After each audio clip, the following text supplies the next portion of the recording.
Como les adelantaba hace un ratito, vamos a charlar unos minutitos con Enrique Arrozagaray, quien es un periodista, investigador, historiador de aquí de Avellaneda. En esto también para ver que los escritores no son solamente los que escriben literatura, sino también que hacen investigaciones, que escriben en periódicos y demás. Enrique, vos sos, bienvenido primero, vos sos nacido y criado en Avellaneda. Sí, así es, hasta hoy. Hasta hoy, día de hoy. Desde el 53 hasta hoy. Bien. Enrique Arrozagaray, entre otras cosas, fue director de prensa de la Municipalidad de Avellaneda, director general de Derechos Humanos y Discriminación también de la Municipalidad de Avellaneda. En la actualidad sos presidente de la Asociación de Historia Oral de Avellaneda e integrás la Asociación de Historia Oral de la República Argentina. Integra como vicepresidente todavía la Junta de Estudios Históricos de Avellaneda. Como periodista llegó a publicar en diarios como Clarín, Página 12, el antiguo tiempo argentino, ¿no? Miradas al Sur, El Sol de Quilmes, La Ciudad, entre algunos más regionales y de la ciudad de Avellaneda. También colaboró en revistas históricas como La Maga, Caras y Caretas, Nuevo Horizonte. Y publicó algunos libros como Los Villaflor de Avellaneda, La Resistencia del General Valle, la biografía de Azucena Villaflor, la cual un resumen del mismo, editado y realizado por Enrique, nos llegó por intermedio del proyecto de literatura con memoria e identidad, que llegó de manera digital a las escuelas de aquí de Avellaneda.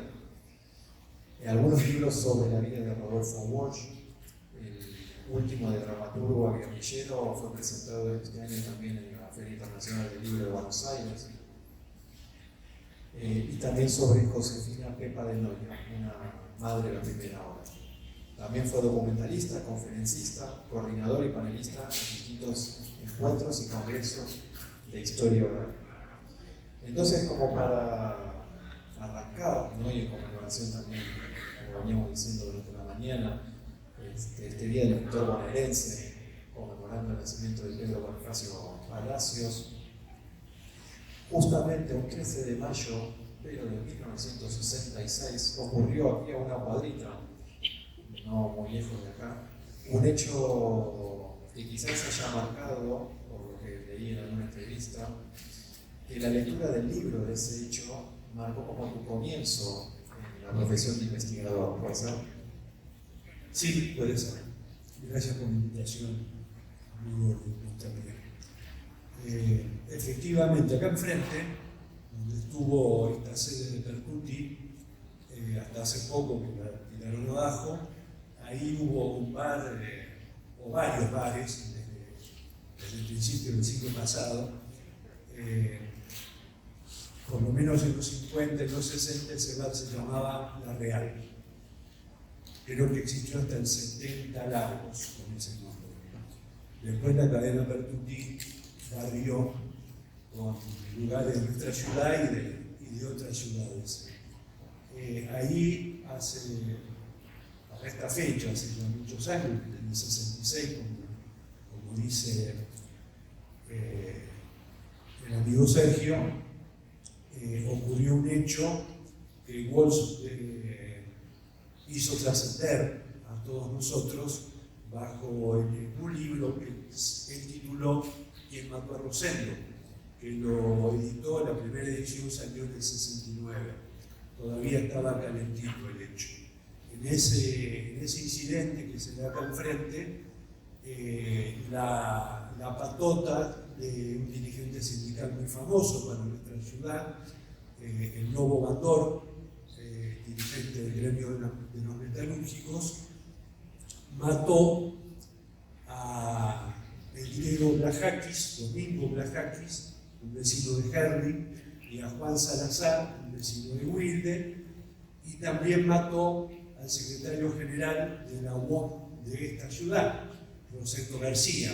Por supuesto, la UOM nunca reconoció que fue la propia UOM que mató a su secretario general, pero la investigación de Rodolfo Walsh lo dejó absolutamente claro, y la justicia que sería la voz de la verdad, cerró ese expediente mandándolo a un juzgado en Bahía Blanca. Acá había ocurrido el hecho. Lo mandó a Bahía Blanca y ahí se cerró sin encontrar culpables. Ese hecho, que ocurrió un día como hoy, decíamos acá enfrente, lo dejó para la historia, y Rodolfo Walsh, y ese libro que yo leí, estaba la dictadura todavía, leí ese libro, me provocó a mí un cimbronazo fuerte. En primer lugar, porque creo que le pasaría a cualquiera de ustedes un hecho que ocurre en un lugar que uno conocía. Yo ya había tomado más de un café en este bar, estas calles las conocía, esta plaza la conocía, etc. Ustedes saben, cuando leen algo que ocurre cerca de uno, que uno reconoce, le produce un impacto especial.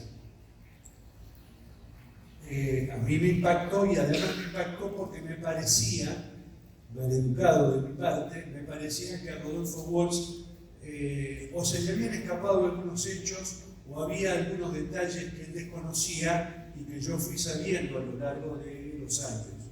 Por eso agarré esa historia y pretendí llenar algunos huecos que me parecía a mí que ahí había. Eso llevó a, sería muy largo de contar, eso me llevó a conocer la casa de la familia Villaflor. ¿Por qué los Villaflor? Porque dos de los Villaflor estaban esa noche en esa mesa donde estaba el griego Plajakis y que fue agredida por la potota de Bandor. Busqué a la familia Villaflor, lo ubiqué en la calle Pasteur en Sarandí, Pasteur al 600, y ahí trabé relación con esa familia que, insisto, sería muy largo contar, pero que me llevó a conocer a don Aníbal Villaflor, que para aquella época era un señor de 80 años y que fue clave en todo mi proceso de conocimiento de la ciudad de Avellaneda y de la historia política de la ciudad de Avellaneda, que inevitablemente no podría ser de otra manera. La historia política de esta ciudad tiene que ver con la historia política del país. No hay un corte arbitrario. Los hechos que sucedieron y suceden en nuestra ciudad tienen que ver con la provincia y con el país. Desde ahí yo arranqué a escribir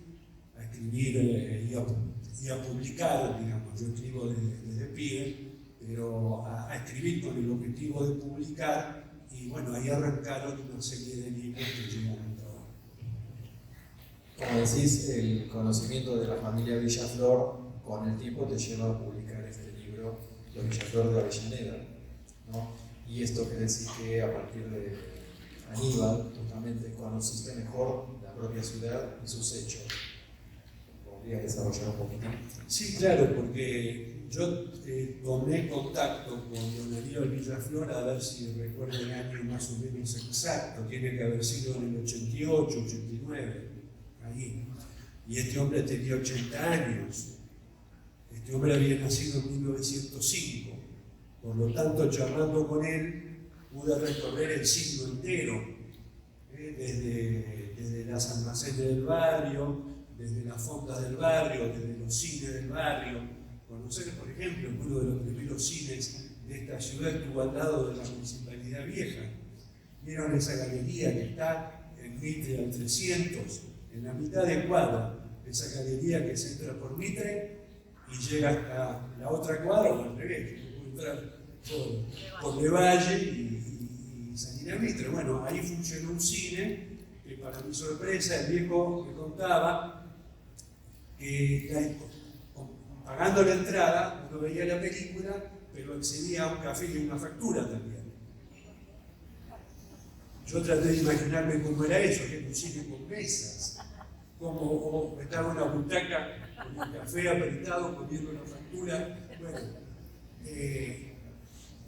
conociendo esas cosas, por supuesto, me desarrajaron el interés por conocer qué otros cines había conocido el viejo, y me fue contando, y qué bares, el Café de Ferro, o el Café de Piscueso, como él le llamaba este café de acá enfrente, que después fue La Real. Para él era el Café de Piscueso, ¿Por qué? No sé, tampoco él me lo supo contar. Porque ustedes saben, uno vive sin anotando cada detalle. El viejo vivió sin anotar cada detalle. A él le quedó el bar de Piscuezo. ¿Por qué? Porque el dueño se apellidaría Piscuezo, o porque le decían Piscuezo. No sé, ese día de hoy que no lo sé. Eso, a tu pregunta, me permitió conocer algunas cosas, muchas, pero es una parte de la Avellaneda del 10, del 20, del 30, del 40, cuando, como comentó el viejo alguna vez, los hombres iban a aprender a bailar en lugares donde solo iban hombres. Y cuando le dije, pero ¿y las chicas dónde iban? No, ¿qué chicas? Éramos todos hombres. En un lugar acá cerquita, acá, ahora se me escapa la calle, creo que era Chacabuco, a menos de 100 metros de Mitre, en un primer piso. Bueno, ahí iban los hombres, machote, a bailar entre ellos para aprender. Bueno, mil cosas más. Eso me permitió aprender, valga decir este concepto, el que investiga aprende. Esto que parece una verdad de perogrullo, no es tan de perogrullo, ¿eh? Uno cree que a veces sabe y no sabe un pito. Investigando uno aprende. Ustedes en las escuelas, y teniendo el rol que juegan en cada escuela, creo que tienen claro qué valioso es que un pibe se siente con un libro que ustedes le proveen, y ojalá le quede en la cabeza que quien sabe el pibe busca eso, pero le pueden sumar, no que pide, pero le pueden sumar otra cosa y otra, y que les permita tener un panorama más amplio. Conocerlo a don Aníbal me abrió las puertas a conocer la vida de él, por supuesto, a conocer numerosos hechos que tuvieron que ver con él, pero además a conocer a un tipo que había padecido el secuestro de 2 hijos en la época de la dictadura, el secuestro de los 2 cónyuges de él, y el desprecio, hay que ubicarse en la época, el desprecio en el barrio porque nadie quería hablar con ellos porque estaban como con la mancha venenosa, más vale mantenerlos lejos. Vivió muchos años siendo protagonista del 17 de octubre, siendo intendente de Avellaneda y tantas otras cosas más, y todo un último periodo muy largo, como de 30 años, aislado, sin que nadie lo quiera ver. De lo que va diciendo Enrique se desprende mucho la importancia de la escritura, ¿no? Porque si bien Aníbal te tuvo a vos para que en sus últimos momentos por ahí pudiera hablar y vos fueras escribiendo y recopilando todo lo que ibas diciendo, es sumamente importante para que nosotros también por ahí lo hagamos en nuestras escuelas con nuestros alumnos, ¿no? Ya que ellos tienen sus propias anécdotas que contar, ¿no? Y de sus familias. Todo esto se hace a través de la transmisión oral, ¿no? Y sos miembro de la Asociación de Historia Oral de la República Argentina y la de Avellaneda. ¿Cómo te integraste a estas asociaciones? ¿Cómo van trabajando?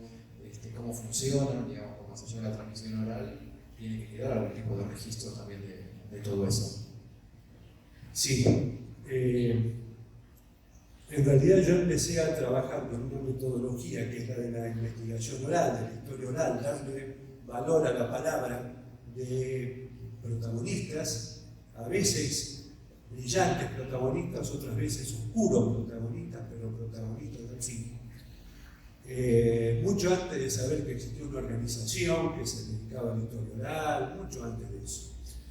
Es más, Pablo Pozzi, no sé si le suena, un escritor, investigador, leyó mi libro Los Villaflor de Avellaneda y después escrito en algún lado, en alguna revista que yo la verdad que no sé cuál fue, que el trabajo de Los Villaflor de Avellaneda era una especie de ejemplo de trabajo de historia oral. Yo me enteré de eso mucho después, cuando lo conocí a él.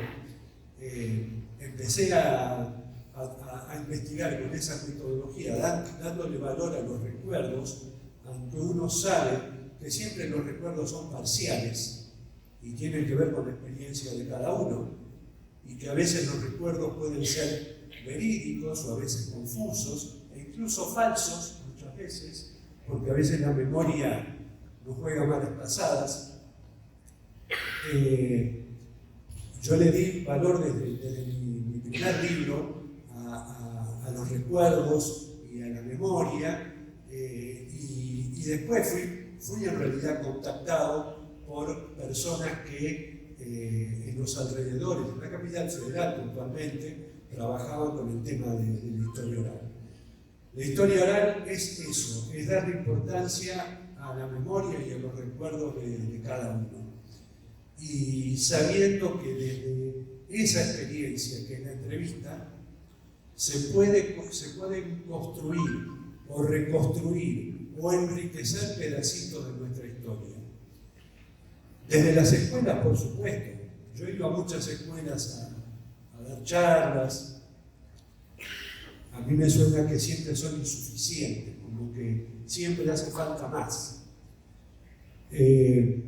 Porque desde las escuelas se puede hacer un trabajo fenomenal. Creo que muchos de ustedes y en muchas de las escuelas donde están ustedes se hace, un poco se hace. Conocer los barrios, conocer las profesiones que hay en los barrios, conocer los comercios de los barrios, conocer personalidades que hay en todos los barrios. Y está claro, ustedes me entienden, cuando yo digo personalidades, no me refiero a presidente de la nación o a diputados, me refiero a gente valiosa del barrio, que ha trabajado por el barrio, por ejemplo. Y yo creo, tengo la experiencia hecha, que los pibes cuando se meten en esas temáticas de investigar sus barrios, de hecho aprenden mejor a conocer sus barrios, pero también a valorarlos. Yo, que ya no soy un pibe, está claro, me enorgullece caminar por Avellaneda y también por algunos otros lugares y saber que en cada cuadra hay una historia. Y me da bronca que a veces esa historia no se sepa como se debería saber. En cada esquina hay historias o historietas también, que sería bueno saberlas, conocerlas, difundirlas, y que duele a veces saber lo que esas historias nos están esperando. No sé si está claro esto, que esas historias nos están esperando para ser reveladas. Están esperando a los pibes o a los muchachos o a los investigadores más grandes a que descorramos su pelo y podamos transmitir, aunque sea pedazos de esa historia. Teniendo claro que aunque sea un pedazo de esa historia, se va a empalmar como un rompecabezas con otros pedazos de historia. Como historias de Avellaneda, como la de la Real, o como historias de Avellaneda, como la de la noche del 9 de junio del 56, en el Pará, en la escuela técnica acá cerca, se desarrollaron hechos tremendamente importantes que por supuesto empalmaban con la historia nacional, con la historia revolucionaria en este caso, porque pretendía derrocar a la dictadura de Aramburu, ese levantamiento que comandó el general Valle y que tuvo uno de sus epicentros acá, en esa escuela, esa noche del 9 de julio, y que la dictadura castigó con más de 30 fusilamientos en esa misma madrugada del 10 y a lo largo del 11 y del 12, con el asesinato, dijeron ellos fusilamiento del general Valle, pero fue un asesinato, no fue un fusilamiento, porque los juicios que se hicieron fueron burlescos. Nuestra historia, la de nuestros barrios y la de nuestra ciudad, tiene que ver con la historia del país. Hay historias chiquitas que, quien sabe, no cruzan el riachuelo, pero hay historias más grandes, muy valiosas, que cruzan el riachuelo y no se entenderían, y esto va al revés, no se entenderían desde lo nacional si uno no se mete en el barrio de Avellaneda, las investiga y las enriquece.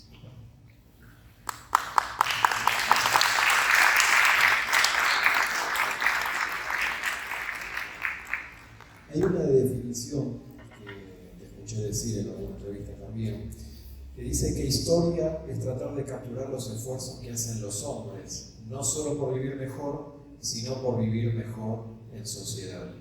¿Seguís opinando lo mismo? Sí, claro que sí. Bueno, se ha puesto de moda repentinamente, como un flash, esto de que nadie se salva solo.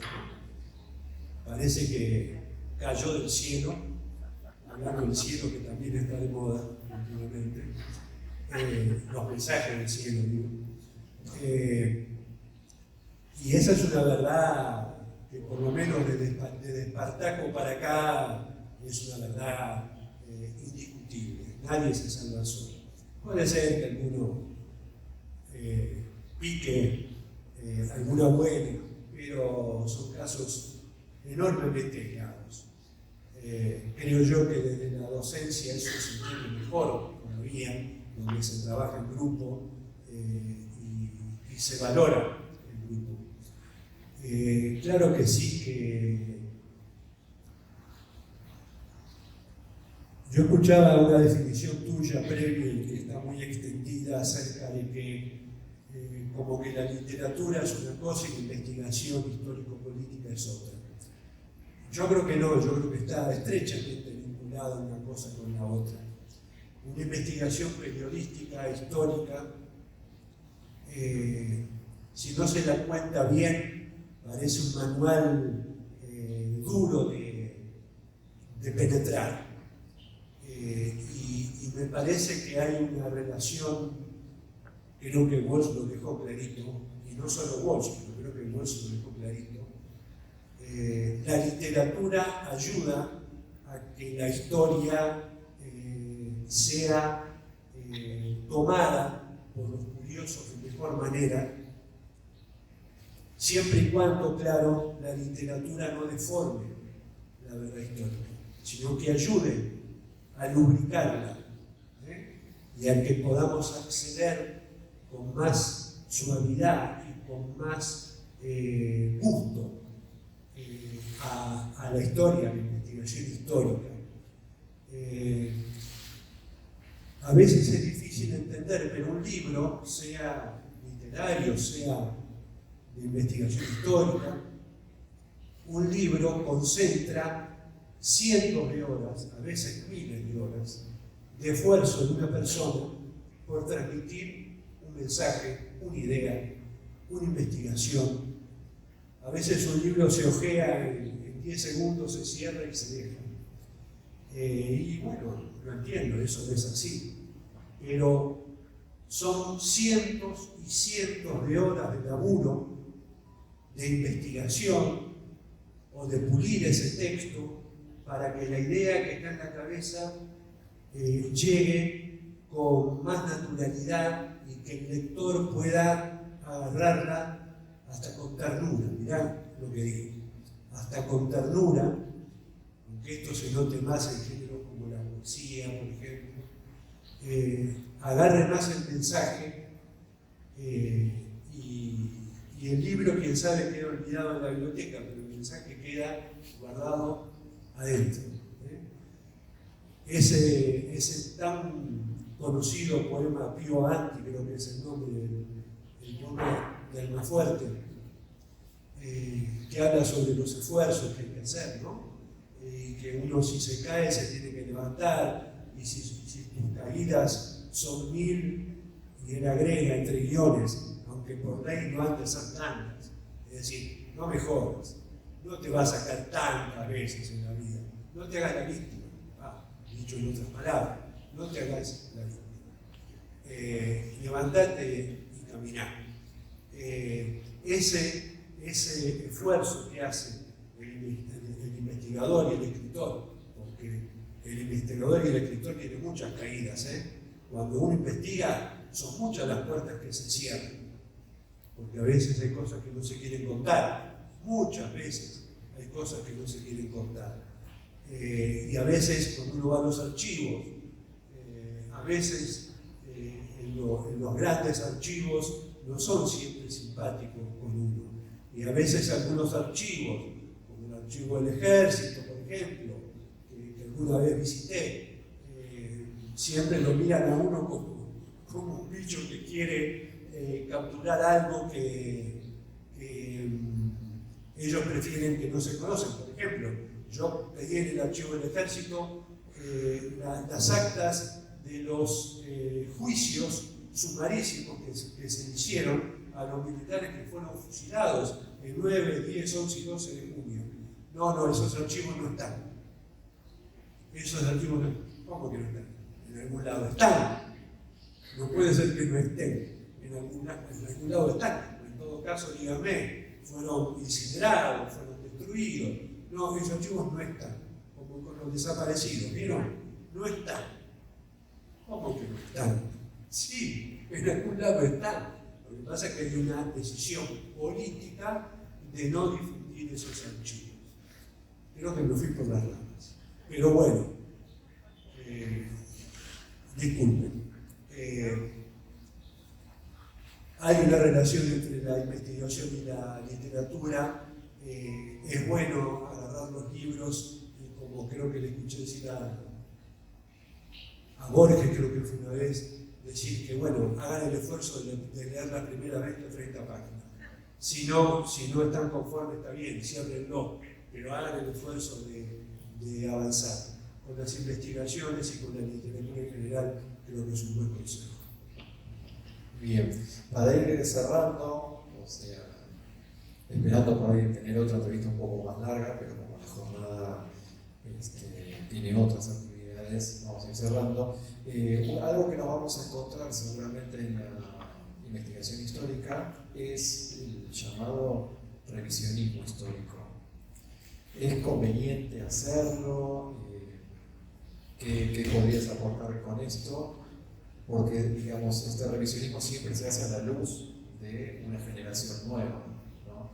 Que ahora, porque por ejemplo también estaba en boga Julio Argentino Roca, que en su momento era el padre de la Argentina moderna, luego fue tratado de genocida y ahora parece ser, digamos, que es nuevamente el que ayudó a que las fronteras de Argentina se expandan, digamos, en una nueva revisión de lo que ya se había revisado anteriormente y así. Yo creo que es muy bueno revisar. Sí, claro que sí. El tema es ¿para qué? Inevitablemente todas las investigaciones se hacen, dije lamentablemente, pero merece una aclaración. Hay que tener claro que toda investigación no es neutra. Como no hay periodismo neutral, como no hay nada neutral, todos jugamos para un lado o para otro, más consciente de ello o menos consciente de ello, pero todos tenemos una formación cultural X y simpatizamos con determinadas ideas, eso es inevitable. Toda investigación se hace desde algún punto de vista. Y revisar para enriquecer, maravilloso. Revisar para deformar es nocivo, en mi opinión. Y esto parece extremadamente arbitrario, lo que estoy diciendo. Y sí, es arbitrario. Porque uno se para inevitablemente desde algún lugar. Si uno se para desde el interés de la verdad, desde el interés de aportar más luz a determinados hechos históricos, es fantástico. Si la intención es jugar para intereses de deformar la historia y de ayudar a ocultar algunos hechos, yo creo que eso es negativo. Sin ir más lejos, en los hechos de la Real. Estos hechos son del 66. Walsh escribió en el 68 artículos sobre ese hecho y en el 69 saca ese libro. Desde el 69 a la fecha, nadie pudo refutar lo que Walsh contó. Porque Walsh hizo un trabajo desmesurado de investigación. Hasta midió cómo fue la trayectoria de cada disparo que se hizo esa noche del 13 de junio dentro de esta pizzería. Si ustedes conocen el libro, deben conocerlo, deben haber recorrido sus páginas, hasta hay un gráfico que indica el recorrido de los proyectiles. Claro, Walsh era un enfermo en el mejor sentido de la definición, un enfermo de la definición, de ser agudo, preciso. Como gran traductor, como gran ajedrecista, tenía ese chip en la cabeza, tratar de ser o aproximarse a ser lo más exacto posible. Ese tipo de revisión, maravilloso. Ahora, revisar para ocultar, por ejemplo, yo me he encontrado con una persona que me contó que lo de Walsh era todo mentira, que la verdad era que había pasado un coche que había entrado desde Mitre por Sarmiento y con una ametralladora había tirado tiros para adentro y ahí había provocado esos muertos. Fíjense qué prolijos esos tiros, que no rompieron un vidrio. No rompieron un solo. Y mirá que por Sarmiento tenía como 30 metros de extensión esta confitería. Sobre Mitre era cortita, tenía 7-8 metros, pero sobre Sarmiento tenía casi 30 metros. Vidrio. No rompió un vidrio.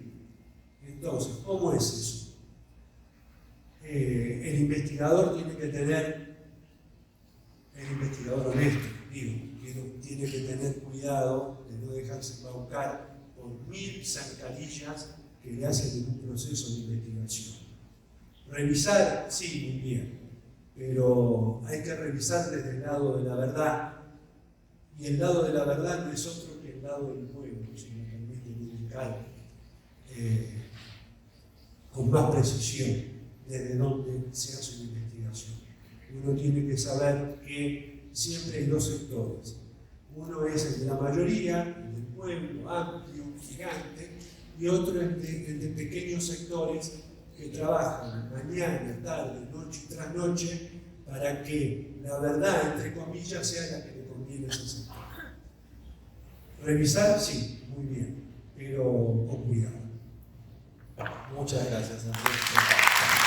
Espero que esta charla sirva también para que el pueblo, los alumnos, puedan comenzar a investigar el primer nivel de historia de acá. Gracias.